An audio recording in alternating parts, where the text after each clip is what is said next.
Mount Iriga ay nakilala rin bilang Mount Asog. Ito ay isang stratovolcano sa lalawigan ng Camarines Sur sa Pilipinas.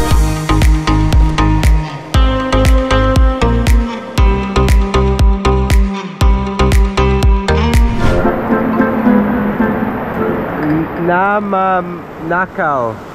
Manangakaw. Nangamangakaw. Bisaya we say kawat. In Tagalog it's mangangakaw. Manganakaw. I stole Boy First Time's GoPro by accident. Fred! How do you say? Is it mangangakaw? Manganakaw? Stolen. Oh, stolen. Akala ko na wala. No. Magnanakaw? Magnanakaw! I was close. I didn't realize I took your GoPro. No, it's okay, bro. Kinda close.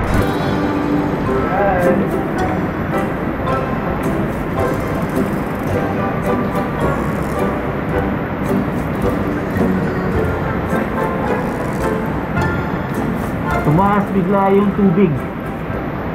Okay na kami, nakaligo na kami, pero parang kailangan namin bumalik sa city para maghanap ng matutuluyan. Hindi kami matutuloy sa dapat naming ruta. Dang. Kaya natin. Good luck. Wild ride!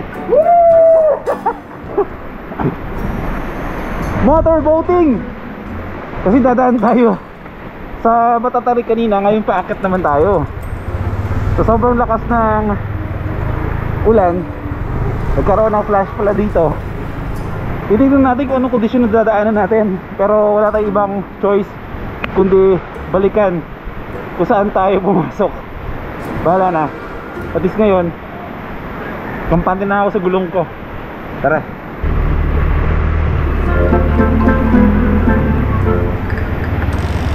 Uy! Amogis? Ano po yan? Amogis? Apelido? Uy! Amogis ako! Apelido kayo pero sa akin ay Amogis. Amogis, McLean Amogis, or aka Boy First Time. Thank you ka, taray, salamat. Or yung Amogis, alam ko ano yun eh. Wait lang, ang sikip ng GoPro ko. Wait, hindi ako naka-wide. Wait a minute. Okay, mas wide. Amogis. Alam ko, Amogis, puno yan eh. Klase ng puno. So, machete ako. Tignan nyo yung dadaanan natin. Yung bundok na yan. Grabe to. Kailangan ko mag-ingat. Woohoo! Malumot.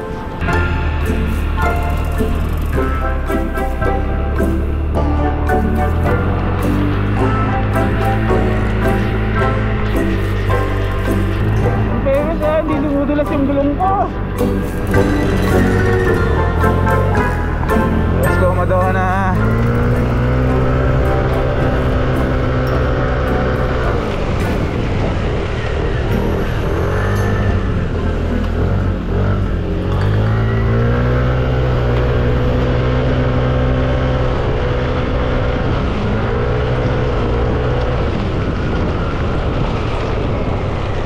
Thank you, ate. Let's go. At sa pagpapatuloy ng ating biyahe kasama si Becoming Filipino, hindi na kami tumuloy sa dapat naming pupuntahang sheep farm. At sa mga oras na to ay nanginginig na kami dahil sa kanina pa kaming umagang basang-basa sa ulan. Stop over. Kaya naman pagdating namin sa isang poblasyon ay nagpahinga muna at nag-food trip kami. Food trip ng paboritong prutas ni Kulas, ang rambutan. Agad-agad kami nakakuha ng hotel sa bayan. Libreng hotel. Nakuha ni Kulas ng libre gamit ang Agoda Hotel app. So, we're not sharing one room tonight. Agad kami nag-check-in para makapagpalit ng damit dahil sa reception pa lang ay para kaming mga natutunaw na yellow na habang naglalakad ay nag-iiwan ng bakas ng tubig sa sahig. Bye-bye. Bye-bye. See you tonight. soon. Later. Magiging maalwan para sa aming dalawa ang gabing ito dahil hindi kami mag-share ng iisang kwarto. Tigisa kami. Boom! Alam ko yung mga ganyang bagay. Makakapag-edit ako ng maayos ngayon! My God! Mamaya, bibigyan ko yun ng tour dito sa kwartong ito. Wait lang, ayusin ko lang ang aking mga gamit. Ang liit ng kwarto pero ang ganda. Galing. Wala kaming ginastos dito.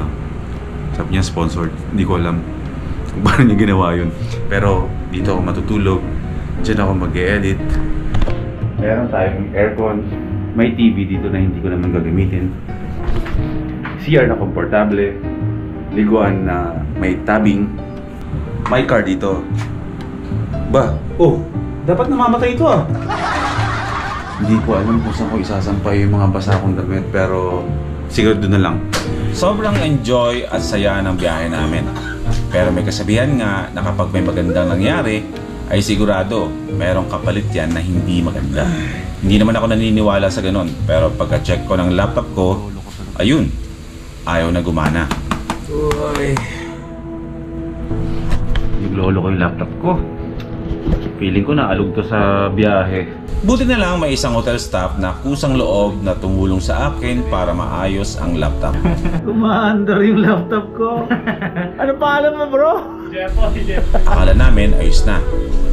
Pero mamaya-maya pag alis niya, ayaw na ulit gumana. Sobrang mahal ko ang mga gamit ko pagdating sa pagbablog. May masira lang na isa, hindi ko na maiwasang matulala at mabalisa. Maapektuhan ba ako?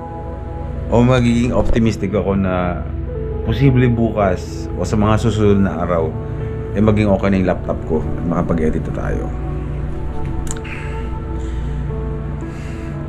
Sobrang apektado ako kasi ang ganda-ganda ng mga nangyayari sa biyahe tapos excited ka na gumawa ng upload mo pero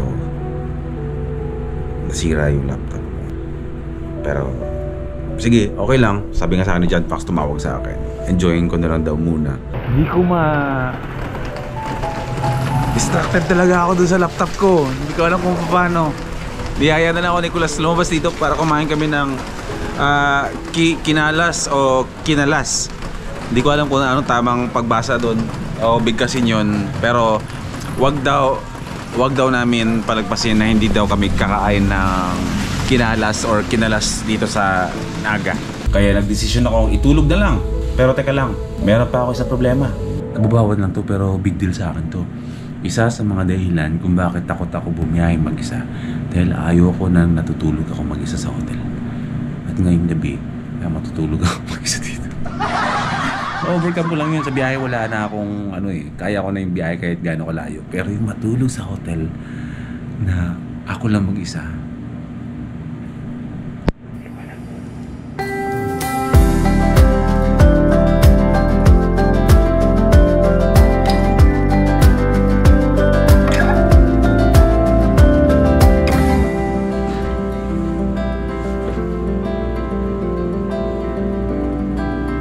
Laptop ko!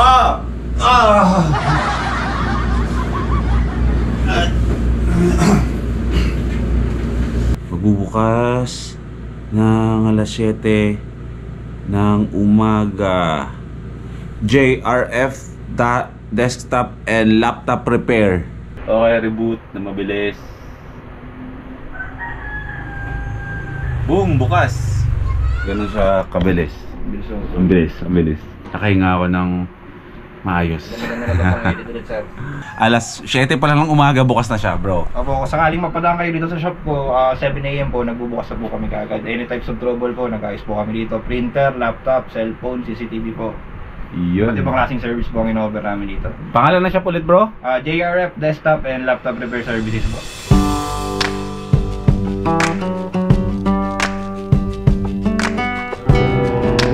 Mag-rise ka? Ikaw. Oo, mag-rise ako. You maybe eat half my rice. Oh, sige. 1.5. 1.5. O, sige. Bago kami tumuloy sa isa na namang destinasyon, ay kumain muna kami sa isang random na karinderya. May soft drinks po kayo dyan? Dito rin lang boss. available. Wala nang iba? Ayan ang embassy. Ito ha? Gan. Wasak tayo dyan. Malakas kami kumain sa totoo lang, pero goods na yun para sa isang araw. Thank you kuya, thank you ate. Thank you. At parang babagsak na naman ng ulan. Pero hindi, meron talagang masamang panahon. Parang meron yatang bagyong paparating sa Bulacan. Signal number 1 na eh. Kaya ganito talaga yung panahon. So nagkakataon lang talaga na masama ang panahon. Hindi naman siya talaga sumpa.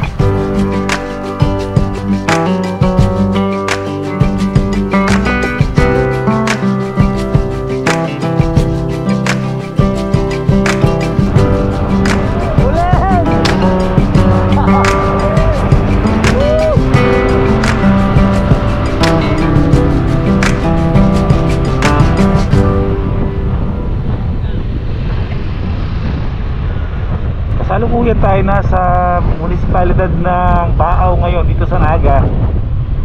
At nakikita ko na yung pupuntahan nating isa sa parang 4 na bulkan dito sa Bicol region. Akala ko Mayon Volcano lang ang meron dito. Para merong 4 dito plus yung Mayon Volcano. Pero isa sa mga bulkan na yon, yun yung pupuntahan natin. At ito na, nandito siya sa harapan.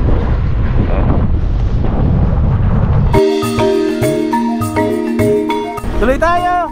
Less than 30 minutes, mararating natin yung bulkan na yan. Grabe! First time natin makikita at lalapit sa Mount Iriga.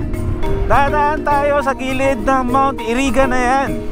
Magsistay tayo konti dyan, baka merong kape dyan o kung pwede natin inumin na mainit.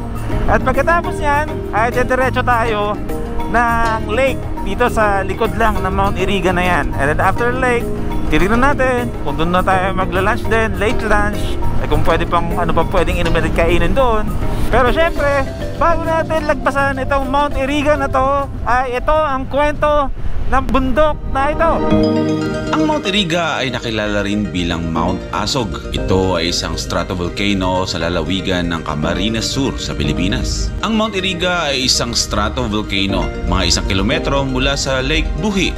Tumataas ito ng 1,196 meters or 3,924 feet na may base diameter na 10 kilometers. Sumabog ito noong 1628 at 1642. Ang Mount Iriga ay karaniwang kilala sa mga phreatic explosion nito. At pagkatapos ng mga pagsabog nito, ito ay nanatiling tulog hanggang ngayon. At 1 kilometro na layo mula sa bulkan na to ay makikita rin natin ang Lake Buhi.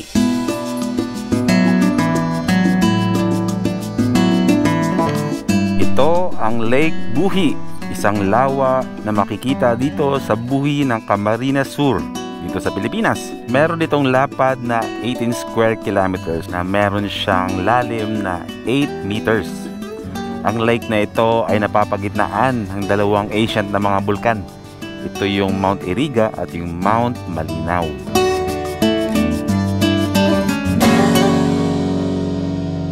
Okay, tuloy tayo. Ako na mauna, napakadali lang puntahan kasi dito daw sa kaliwa na to is may mararating tayo dyan na parang palengke, parang maliit na bayan.